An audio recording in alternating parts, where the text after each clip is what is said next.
Friends చూడండి, మా ఇంట్లో ఈరోజు రాగి ముద్ద చికెన్ కర్రీ చేశాను. సండే కదా, అందుకని రాగి ముద్ద చికెన్ కర్రీ.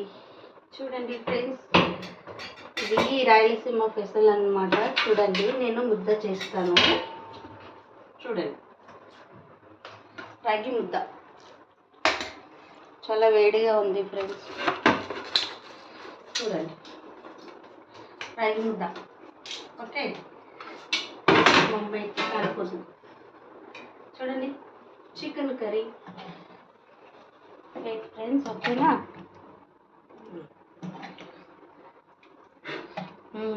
చూడండి ఫ్రెండ్స్, రాగి ముద్ద చికెన్ కర్రీ, రాయలసీమ స్పెషల్. చూడండి, Rayalaseema special chicken curry and ragi mudda. Friends, మీకు నచ్చిందా? నచ్చితే లైక్ చేయండి, ఓకేనా? బాయ్. ఒక లైక్ పడేయండి, ఓకే? చూడండి, ఎంత కష్టపడ్డా నేను, కాలిపోయింది చేయి కూడా, ముద్ద వేడిగా ఉంది. ఓకేనా ఫ్రెండ్స్? Bye bye, take.